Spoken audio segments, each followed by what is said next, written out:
Hello and welcome to Season 2. I am Scropperlock and this is City of Heroes. We are with Liberty Lass, our energy melee willpower brute, who is now level 22, and I forgot to actually level her up on the last episode, so I did that off screen. I also went in and changed her costume. This is actually the original, mostly like the original Liberty Lass costume. They didn't have this pleated skirt originally, so she was wearing like shorts. And her boots and gloves were a little bit different, but the costume was colored this way, so this is the original color scheme for her. And I decided to switch to that just to denote that we're in another season. I also went in and looked at the possible auras and stuff, but I think because the I was going to say invulnerability. The willpower gives us these sort of like little star effects from one of the toggles. I think it's the first one, and it kind of looks shiny and star-like. Adding sparkly auras kind of overdid it, so I didn't really like that. I wanted to have stars flying, following behind her when she flies, but there isn't any way to do that. I thought there was, but there isn't. You can just change the color of the flight, and I didn't really like any of the colors, so I actually turned off the special effects. So her flying now doesn't really have any trail at all. The old costume does because did not go back and fix that. Every once in a while, you will see a blue or a red aura come around her temporarily. That's these other two toggles. But the primary one that seems to be doing the visuals most of the time is Mind Over Body. All right, so let's look at our powers. So this is really interesting. Power Crash is available already at level 22. That's bizarre to me because I know for a fact that the last couple of powers unlock at like level 26 and level 32. And then the defenses, this defense is supposed to unlock at 38. This is at 35. I think this is at 30, and I'm not sure if this might have been unlocked already. So I guess either late in the live game or on Homecoming, they have lowered the levels at which these powers unlock. The prestige powers, which we don't have yet, and we won't get until after level 40, used to unlock at level 41, right? Because the powers come in at levels 32, 35 in the upper levels, 38, 41, 44, 47, and 49 rather than 50. And they did 49 instead of 50. I think they might have originally come in at 50 and then people complained. Like they had baited that and people complained, but then I can't put slots on my powers. And the last power, so they brought it in at 49 so that you could put 3 slots on it if you want. Whatever the last power is that you get, you won't be able to 6 slot, but you could at least 4 slot it. And so, yeah, I know this one's supposed to come in at 32, and I'm pretty sure this one's supposed to come in at 26. And I thought, so Taunt and Total Focus should be available. Power Crash was available already. So I'm not sure what the story is on that. But anyway, I chose Rise to the Challenge. This is our third toggle. I feel like we can run 3 toggles now because we have both triple slotted stamina and quick recovery. And these guys should be stacking, so our recovery should be super great, right? 50% recovery rate here, almost 50% here, so we're almost double recovery rate, so we should be fine. And we've got single origin endurance reducers on all 3 toggles, so the toggles total are about 45 per second, which is the equivalent of 2 unslotted toggles, so we should be okay. We don't have endurance reducers on any of these attacks. We're going to see how things go. One of the reasons people used to take in 6 slot stamina when you could 6 slot it, and especially when you had like that along with quick recovery and regen, is that so they didn't have to put endurance reducers on their attack power. So we'll see how we go, and we're really not going to know until we get a couple of the bigger attack powers and we start doing a really closed, completed attack chain. So now we're going to Oliver Hawk. The reason I chose him is when it offered me this contact, it said he does Banished Pantheon, and you guys know what I'm looking for. I'm looking for the Wheel of Destruction, which is the first of the 2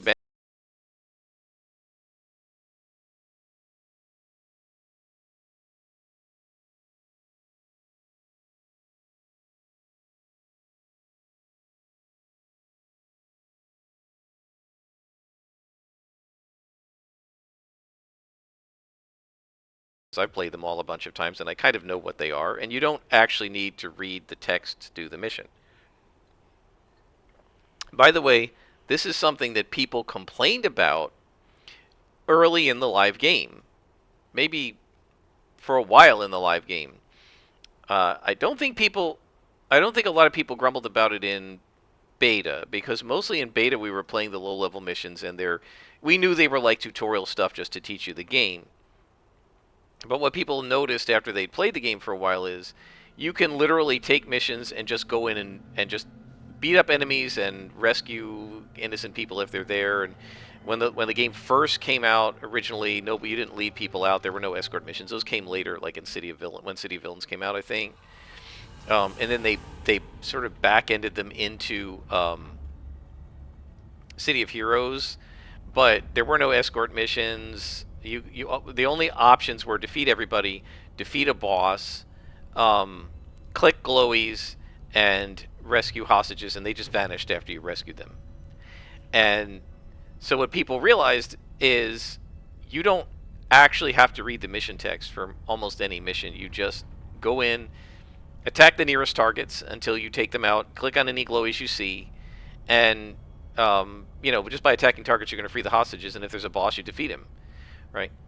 And you really didn't have to read the story text. Now, I like a lot of the story text, but I don't feel like I need the story text in order to do these missions, because I've already done them before, right? So I already kind of know what they're about. Although sometimes, like with the Psychic Chronometron, I kind of get ahead of myself if I don't read carefully and I think we're at a different stage, which is why I kept thinking we're about to finish the arc, and we weren't.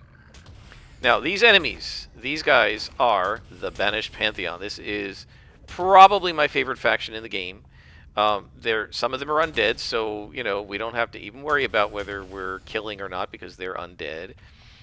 They have these really cool sort of totem masks everywhere, and they actually have walking totem masks that are super cool and awesome.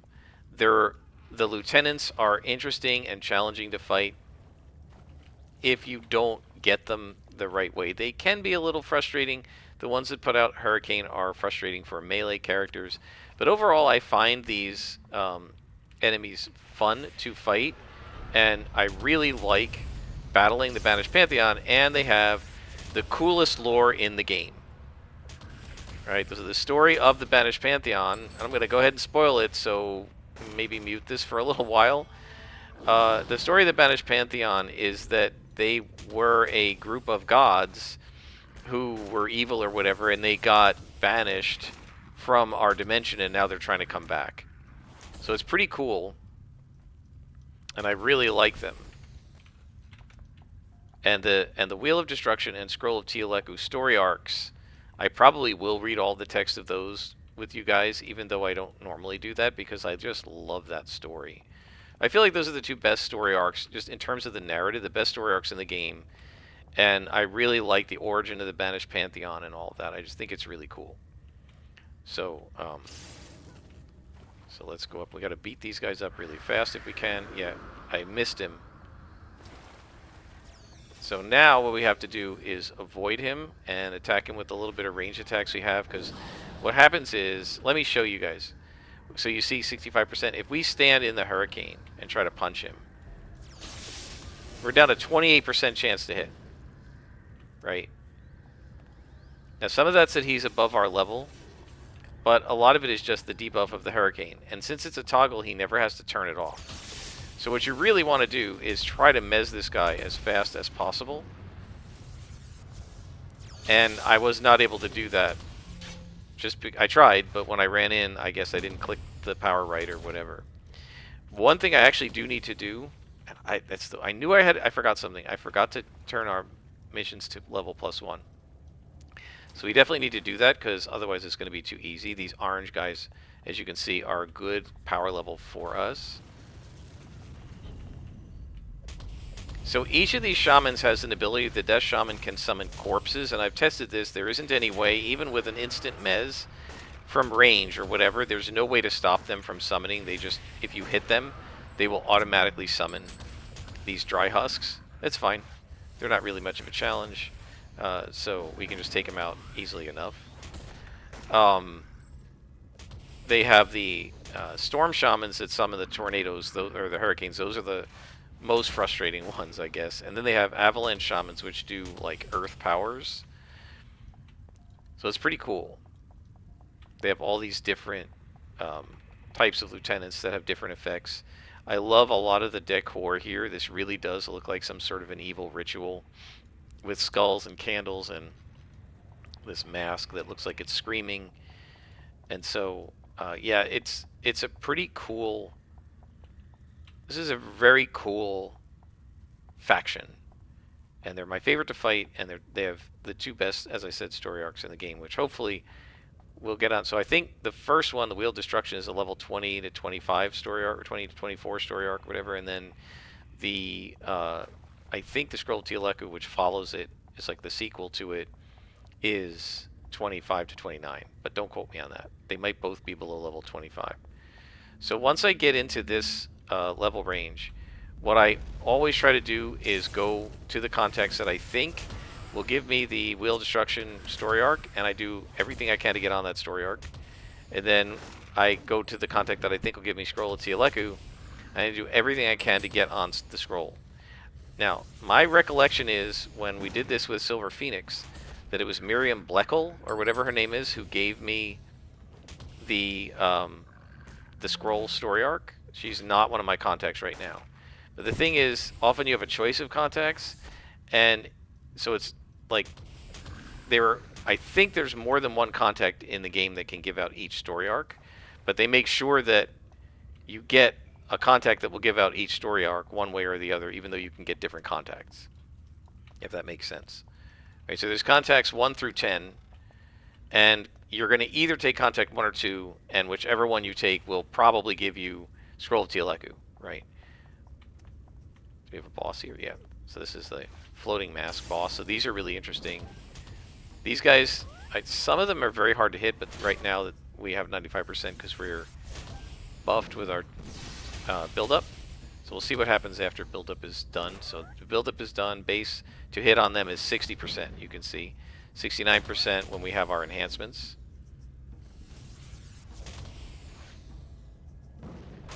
So they have high defense.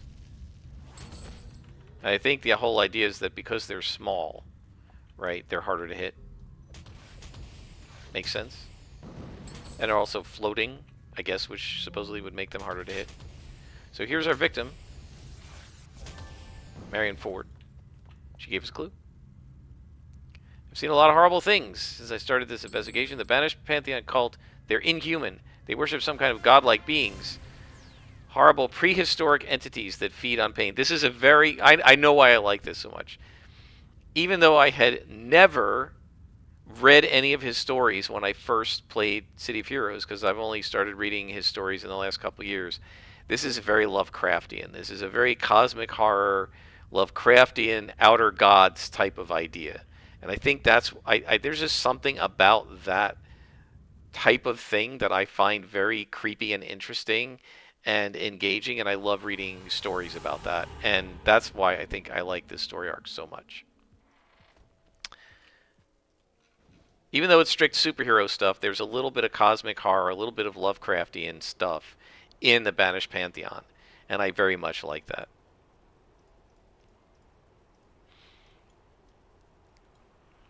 So if you guys have played City of Heroes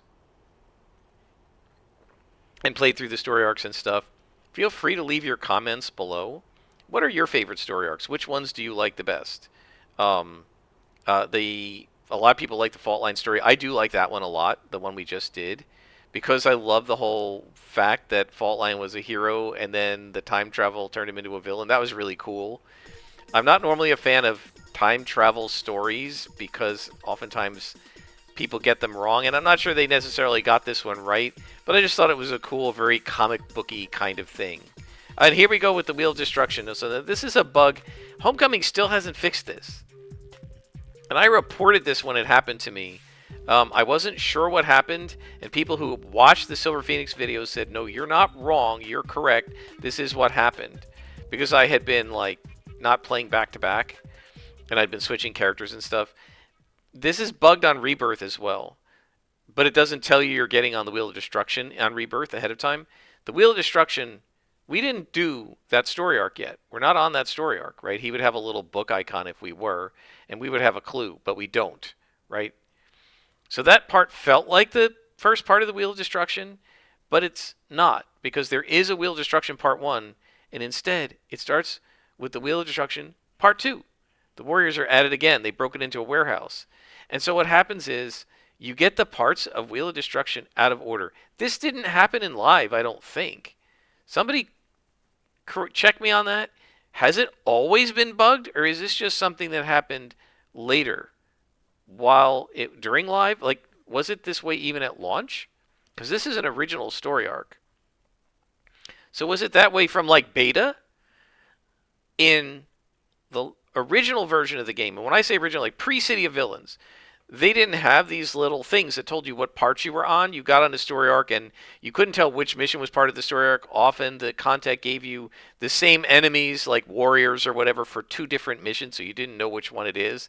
And so it was kind of confusing anyway. And then the clues would just update occasionally when you did the missions, and you're like, oh, okay, this is a story arc. So it almost snuck you onto story arcs and snuck you into the different parts. But now that they're labeled, you can see this seems completely out of order. It doesn't, the warriors are at it again. They broke it into a warehouse. So they're broken into the warehouse where the museum was storing next month's feature exhibit. What warehouse? What are you talking about? Because we didn't do part 1 yet. This is very strange. So go stop the warriors from stealing the museum's artifacts. So we're now on the Wheel of Destruction arc, so we should have a book icon, and we do. And now we're going to start the Wheel of Destruction, which is one of my favorite story arcs. But one of the weird things is it's out of order. And so what happens is it does like part 1, part 2, part 3, part 1, then part 6, part 4, part 5, like that. And I think the last couple of them go in the right order, but for whatever reason, the first 3 or 4 parts, it kind of mixes the order around in a very weird way. I don't know what's going on with that. I really don't. All right, so we're going into a warehouse to stop a bunch of warriors. Oh, wait. Let me pause, guys. We got to turn this into, we got it set to +1. I think it'll be +1 because we're going to go into it. That's 22. I don't know. It might go to 23, or it has to be 23 before we talk to the contact. But let me pause here. I'm going to change my difficulty to +1, and then we'll go in. So I brought you back just quickly. I wanted to show people where you can adjust your difficulty setting here in Atlas Park. Right? If we orient ourselves, it's on the opposite side of the town hall from the Atlas statue, down by this other statue. And this guy right here, the field analyst, and I'm going to say I want to change the level at which I want to fight, and I'm going to go +1 to my level. And then we'll look at our difficulty settings, and enemies are +1, 1 standard hero. We do prefer to fight bosses. We do not prefer to fight arch villains. This is not the only field agent, but it's the only one I remember where he is. I can never remember where the other ones are in the other zones. There's one in Kings Row by Freedom Plaza, so I sometimes will do that one. But the other ones, like, there's one in every zone. I can never remember where they are. By the way, if people know where they are and you want to post them in the comments to help other folks, go ahead and post. Describe where it is, and we can use that as a little database, and I can maybe even show it on the videos if I know where everything is. I could probably do that if I look up where they are on the wiki or something, but that's always where I go. So I'm going to repause it again, and I'll bring you back when we're inside the mission. All right, we are back. We're inside the mission. This is a level 22 mission. Oh, no, it's 23. It did change it. Okay, so we're at +1. Let's see how we do. I don't normally go to +1 this fast, but we've been owning everything, and we haven't phase planted once, so I think we're in pretty good shape. I do want to mention, so we've got now, if we look, let's just do it big. We've got a dual and 3 single origin enhancements. So what happens is as you level up, as the villains get closer and closer toward the mid-20s, bit by bit, they start dropping a higher and higher percentage of single origins, and eventually they'll stop dropping dual origins. Okay, this is going to be rough. We might be alright. We're still not quite on a closed attack chain. I'm still having to wait a little bit for these powers. We really need one more power to close the chain, and then we should be alright. Endurance is holding up okay. Health is holding up okay. These guys are doing smashing and lethal to us, which is actually awesome because we have 35% resistance to it. Now, they are making us easier to hit because these attacks are minus to your defense. But we're doing really well. I mean, what do we do? Fight like 6 of these guys at once? 7, all +1s? And our defenses are holding up just fine.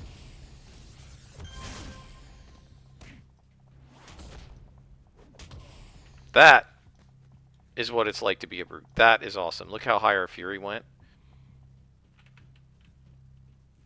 And we now do have this Rise to the Challenge, which is a very high regen, so that should bring our health up a lot. Now we get some oranges, right? These guys are now +2 to me, right? Because this is a +1 mission, but the spawn is set to be +2 to the mission.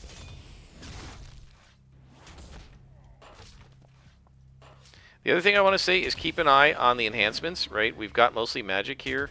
Not sure where that science came from. I think the Banished Pantheon drop magic. Maybe the Warriors drop science. I don't think so. I think the Warriors also drop magic. So we'll keep an eye on the enhancements and see what they drop. Right. So that's what you do when you like.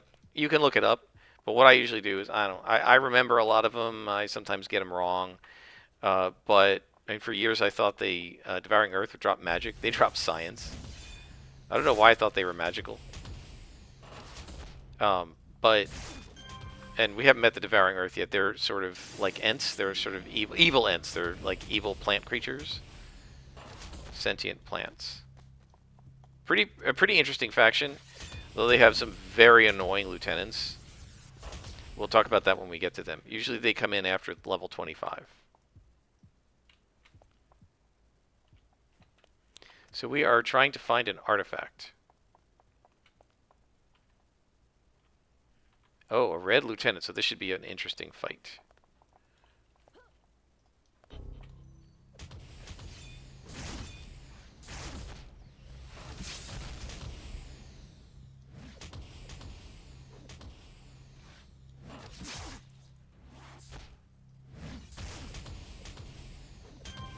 So we took out a red lieutenant, no problem. And look where our health and endurance bars are. I took that blue pill mostly just to get rid of it. We didn't really need it. So this whole room is a room of +1 spawns. Let's aggro these guys. Which is why all of the enemies are now orange. So what we're going to see in our missions now should be exclusively yellow to orange minions and orange to red lieutenants. And red bosses.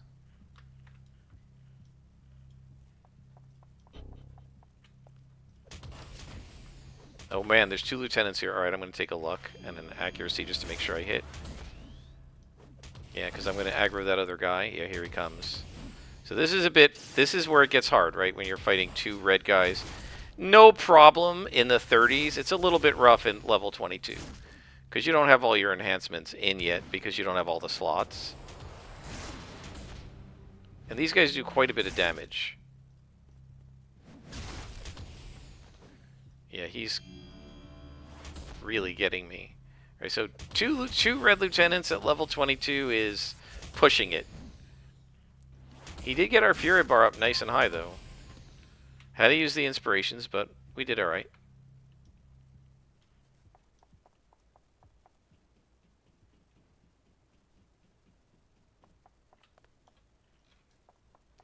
It's interesting. I'm hearing a little bit of like a heartbeat. Dum dum dum dum dum dum like that every once in a while, and I don't know if it's one of the powers I'm using or if maybe it's the Rise to the Challenge is doing that to regen me. Also, enemies should have a negative to hit. So the way this works is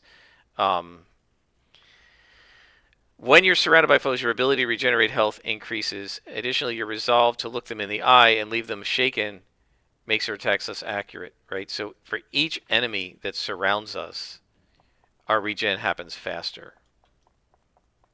So once they're So if we look at the actual info on it, let's look at the info. So minus 3.5% to hit on a target per target you're surrounded by. Plus 25% regen on yourself. I think that's per target. Or maybe it's plus, I don't know if it's the plus 100% per target. So whoever knows which one is which, the double percents look weird. Why are all of these things in doing double percents? That's very strange. I've never seen that before. Is that a weird bug or typo? Anybody who knows, let me know what's going on with that, because I don't remember seeing that on Rebirth. Yeah, I definitely hear the heartbeat when I stand next to an enemy.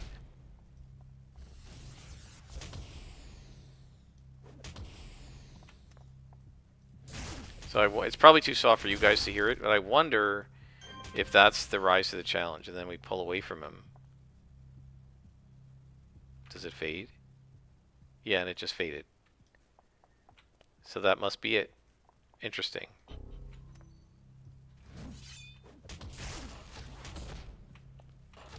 So I guess that's to let you know that it's active.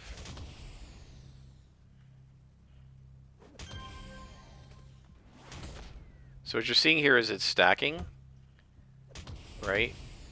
Rise to the challenge. So as they get defeated, it fades away, right? And if there are a whole bunch of them, there should be multiple ones stacked, right? And that's because it does a base level, and then every new guy, it adds a little bit more. Now we are going to have a harder time hitting, right? Now let's do a brawl, and you can see our base to hit is 56% against these guys because they're +2 to us. Right, so base to hit is 75, and you lose about 10% per level above you that they are. So that is going to make it a little harder, guys. +1s aren't so bad because it's still 65% base, but +2s, 55% base is pretty rough. I hear the glowy. Alright, so when build-up fades, I'll brawl one of these yellow guys, and you can see what the base to hit is of them. Right, with build-up going, it's 95%. Then when build-up fades and we're using our accuracy, it's 89. But if we brawl one, there's the base, 65. You see what I mean? It's 10% worse because he's +1 level to us.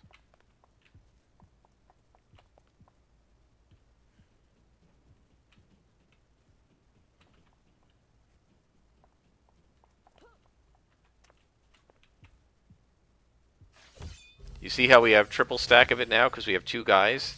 So there's the base that's running plus the 2. I don't know why it shows in 2 places though. Oh no, that's fast healing. Okay. Alright, so that's what's going on. Fast healing also has the plus. So this is fast healing here. This is rise to the challenge. So the single icon is the basic heal that it does, right? Or buff. And then every time a guy is standing next to me, each guy that's added, we add another one. So if there are 3 or 4 of them around me, there will be 3 or 4 of these. Right? And that is letting you know how much effect it's having. So now I think we have to defend this thing from an ambush. This is actually fine for a brute because it'll build our fury up. I think the ambushes usually are not +1.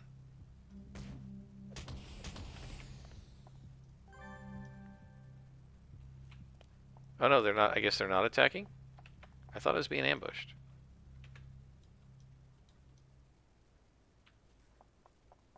Alright, well, if an ambush comes, it's fine. We're a brute. We can take these guys. I keep hitting build-up first. As soon as build-up fades, we'll brawl the lieutenant, and you can see what our 2-hit is on the lieutenant. We just earned a badge. Tough, probably from taking all the damage. Alright, build-up has faded. Let's brawl. Our base hit was 65 to him too, so he doesn't have any. It's no harder to hit the lieutenants, at least these lieutenants, than it is to hit the minions.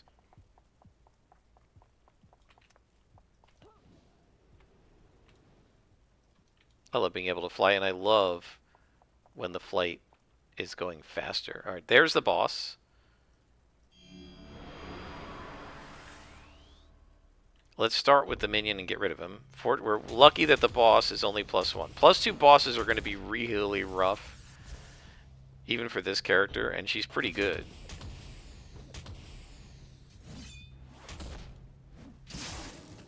But you can definitely see how much better this character now is, providing that she's got her single origin enhancers. All we did, right? We didn't gain any new slots or anything. All we did was swap out dual origins for single origins and slot some things that hadn't been slotted. Right? And we're just a wrecking crew going through here. Right?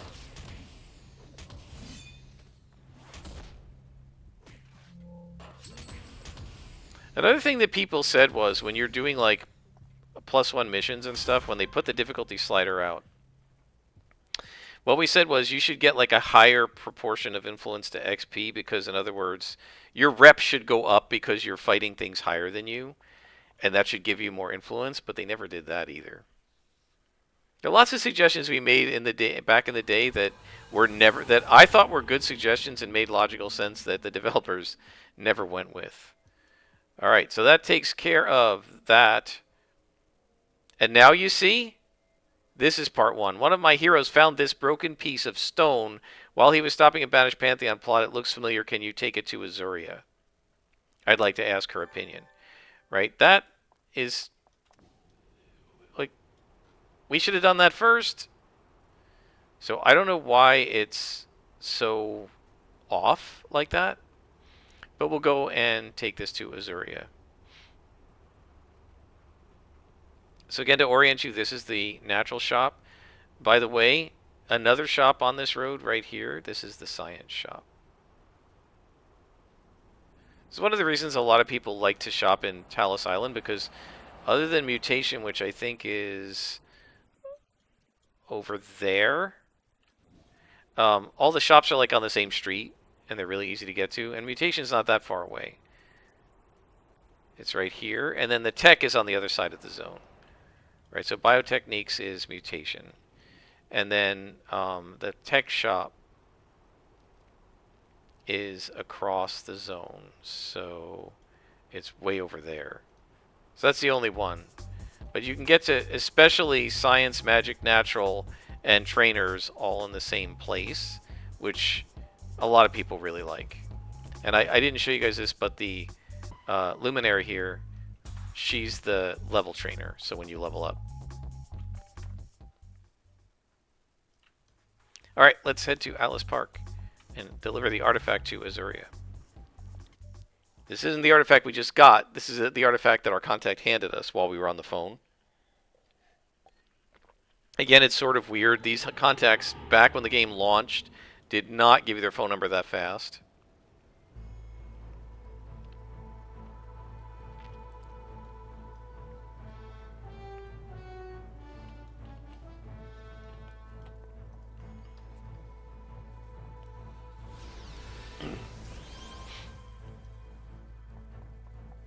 So let's go to Azuria. We've worked with her before. Oh, let's look at what they've dropped. The warriors drop natural. Okay, you can see that right there. So warriors drop natural, banished Pantheon drop magic. I don't know where I got the science one from. Where'd you find this? It looks like a piece of the Wheel of Destruction. You are meant to keep this, Liberty Lass. Do not question me. Many villains in Paragon City would kill to have a fully assembled Wheel of Destruction. What Wheel of Destruction? She didn't explain it to me. And he says, if Azuria said you are meant to hold on to it, then that is what you should do. From the looks of it, there are at least 2 more pieces of this Wheel of Destruction. It is likely the banished Pantheon will be searching for these pieces as well. This marking upon it is the symbol of Kali. And then, part 4. This is hilarious. I just found out why the Tsu tried to steal that piece of Wheel of Destruction from you. So we're supposed to get ambushed. But we haven't been ambushed yet. They didn't try to steal the Wheel of Destruction from me. They already have one of the other pieces. We need to get that relic back. So what's going to happen is, after I get the relic back, then the Tsu are going to try to steal it from me, I think. This is going to be brutal on +1. I may have jumped the gun a little bit switching us to +1 so fast, but let's just try it and see how we do. I'll pause it here and bring you back when we are at the base of the mission. Alright folks, we are back. This will be our final mission for today, I guess. I am having such a blast playing this character.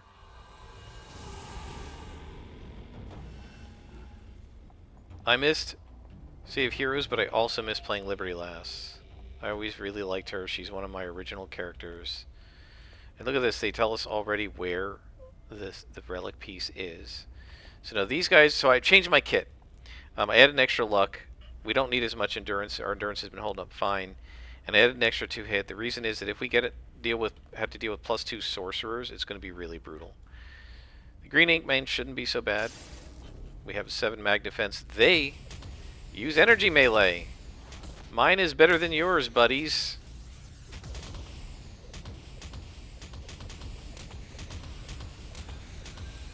Man, they hit hard. Like, they constantly hit. How come you hit more than I do? We're going to have to take a look at what their 2 hit is and what they're rolling here, because it feels like they never miss. Hits you. 51% chance to hit, and he rolled a 15. Yeah, they only had a 51% chance to hit me, so I don't know. So that 51% is actually a base of higher than that, I guess, but Rise to the Challenge is 2-hit debuffing them. It's making their 2-hit worse. My character is staring them down in the eye, and they're quaking in their Green Ink Man boots.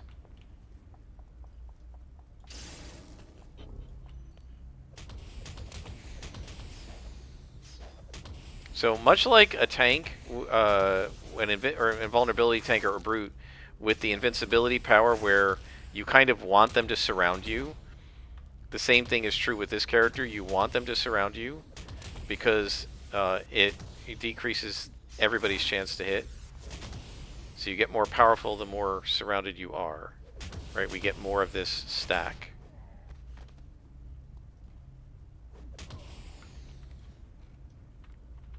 Sorcerer, and he's +1, +2. Okay. So the biggest problem with these guys is teleporting and the hurricane. So let's see if we can knock him back. And of course I missed him. And there goes his teleport. And now what he's going to do is turn on his hurricane. And he's going to run in and try to heal that guy. So we're going to try to range attack him, because when you get into the hurricane, it's really hard to hit. Alright, with the build up on, we can maybe hit him. If I can stun him, I can turn it off. But you can see we can't hit. 48% to hit.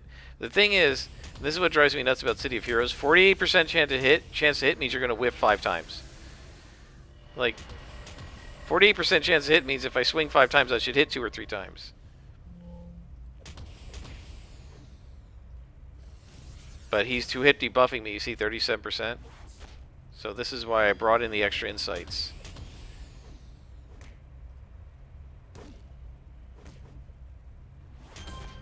They are very hard unless you have a lot of good 2-hit buffs.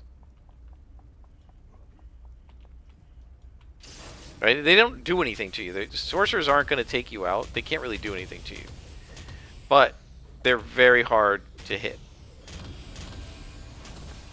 And you can get yourself caught where if you're not able to take the sorcerer out, right, they can keep healing the other guy that you're beating on and stand there and hurricane defend him, and that can be rough. I remember the very first time I ever fought a Tsu sorcerer, I was out on the street.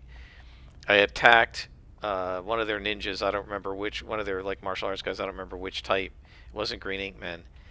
Because I think the Green Ink Men were added later after launch, and this was right at launch, you know, it was first couple weeks. and I was fighting the guys that look like ninjas, and there were two or three of them on the street, and I didn't see the sorcerer or whatever, so I started beating them up, and the sorcerer was like teleporting away. I start beating him up. He teleports in and heals him, teleports away. Teleports in and heals him, teleports away. Teleports in and heals him, teleports away. And I couldn't get him. He just kept getting away from me, or that he turned Hurricane on and I couldn't hit him. And I didn't really know how Hurricane worked. And my character was like level 17 and didn't have a bunch of two-hit debuffs. I don't think I had Focus Chi yet as a martial artist, which is the build-up, and that greatly increases your two-hit chance. So I was completely baffled. And I don't know if I think I might have run from that fight. I might have just given up and super jumped away because I couldn't get him. Now, I know how to get sorcerers now, but they can still make it extremely difficult. So one thing I'm going to probably do is stop using build-up so that I have it up in case I find a sorcerer. Right, I'd rather use the red, do a little more damage that way. We definitely need at least one more attack to get this chain closed. Also, the later attacks kind of build on each other, right? So which one is it? Total Focus sets you up with like a focus state, and then if you use Power Crest and Energy Transfer while you're in that state, can we get info on it? No. While you're in that state, they do more damage or whatever. So we're definitely going to want to start taking those powers as well. And there's some banished. So haven't dropped any enhancements. But I believe they dropped, that Sue dropped natural.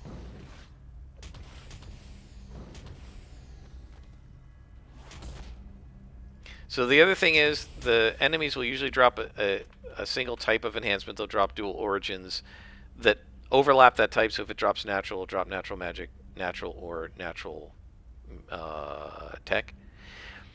But also, they drop enhancements of the level of the mob, right? So if this guy is level 22, he's going to drop level 22 enhancement. That's just the way it works.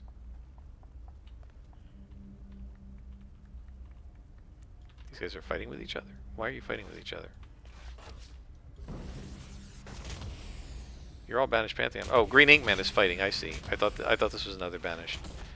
So the banished Pantheon and the Green Inkman are fighting over who's going to get the artifact, and we're going to get it first. And then that's who will ambush us for the artifact that we're fighting over, because the story arc is all out of order.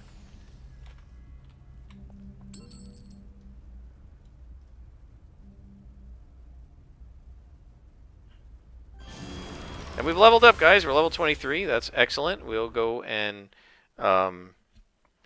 grab our new enhancement slots. And now, you know, people differ in their philosophy. Generally, I do not. I might at level 23 buy new enhancements. I will not buy them after that because you just don't have them long enough. So usually what happens is I add the new slots, but I just leave them blank until the next 5 level break, and that's where I add the enhancements. But since we're 23, I think we'll probably go ahead and purchase those enhancements. Let's call him. And now we get part 3. After calling around, I found another piece. The piece that we just got, we're now going to go get, and then get ambushed and have it taken away from us. So, wow, what a mess. We're going to leave that till next session. So I like this story arc, but it's kind of messy. I think after you hit part 5, it starts going in order again, but I'm not really sure. Alright, so we need to add some slots. So where are we going to put them? So what does Rise to the Challenge take? It takes reduced endurance cost. We have that. Threat. Enhanced threat duration. We don't need that. Recharge speed. We don't need that. Heal and 2 hit to bust. So we could potentially enhance those. Fast healing. Does it do anything else? It just. So fast healing is done. Indomitable Will does psionic defense. So we're going to want to enhance this for defense. And then high pain. Oh, we got quick recovery we got to do too. High pain tolerance increases hit points and does damage resistance. So we want to 6 slot that one eventually too. Gosh, we need a lot of this. I think we're definitely going to go up on Whirling Hands, increase the damage. And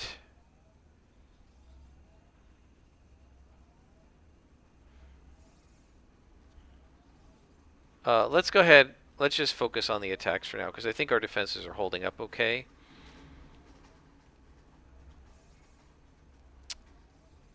I think we're going to add to Bone Smasher, because that's our big hit. And we're going to add a damage enhancer. So we're going to go ahead and grab a damage SO for the attack. And what do we want to get for this one?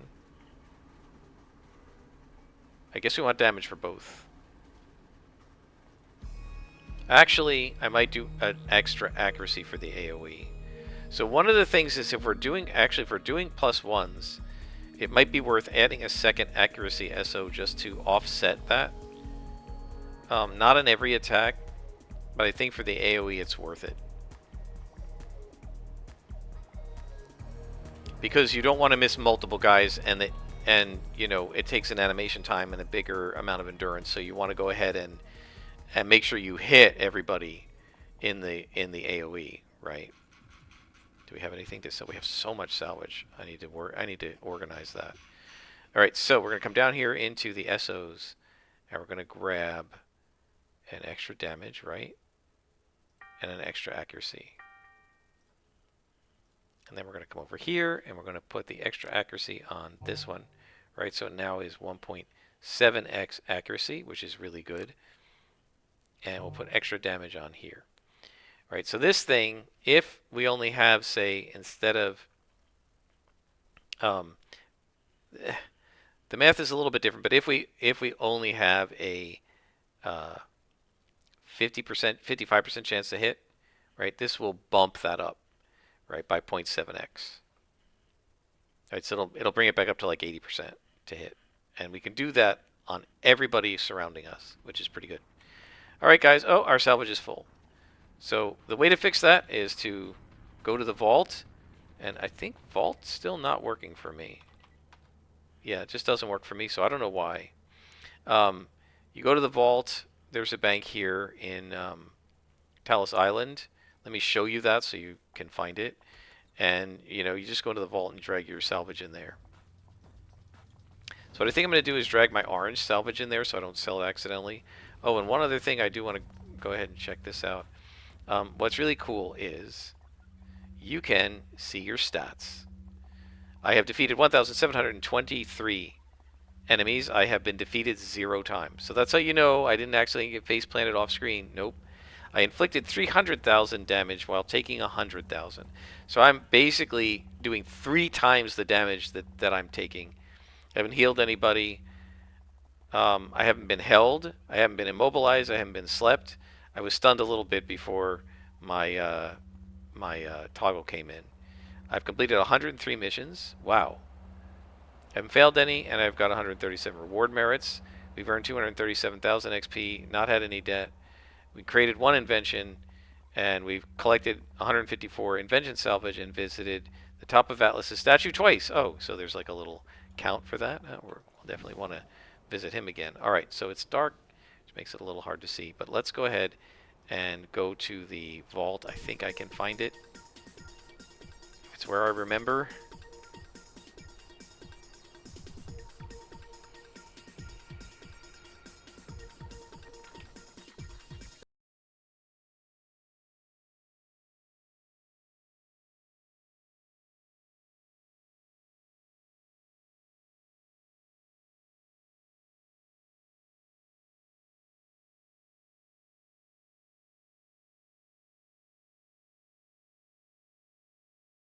Guys, I thought I remembered it being... Right, let me go where I think it is. I'm going the wrong way again. Here, let's just go up so I can see the island. Okay. So I thought it was near this area, like over here. Yeah. Yeah, Vault Reserve. Alright, so it's right here. So to figure out where this is, Let's go up a little bit. It's hard to see in the dark, but Wentworth's, it's right down the street, right? So easy way to remember, if you just go down the street from Wentworth's, right? It's the second building over, and there's the vault. And so what we're going to do is we're going to just throw all of our orange salvage in there so that I don't accidentally sell it or something. And if I want to sell it at the auction house, I can do it from here, right? Because you can type AH and bring up the auction house. So we're going to go ahead and click on our vault, click on our salvage, and I'm just going to drag and drop all the orange salvage in here. This way, that lets us know how much orange salvage we have. Gosh, it's only 3. So we're still going to need to get rid of some of this other stuff. I think, as much as I hate to say it, I might need to make a super base. You know, create a super group and make a super base so that I can store stuff in there, because you can store inventions in there too. I will look into that off screen, but we're going to stop for now. Until next time, guys, I am Scrapper Lock, and this has been City of Heroes on the Homecoming servers.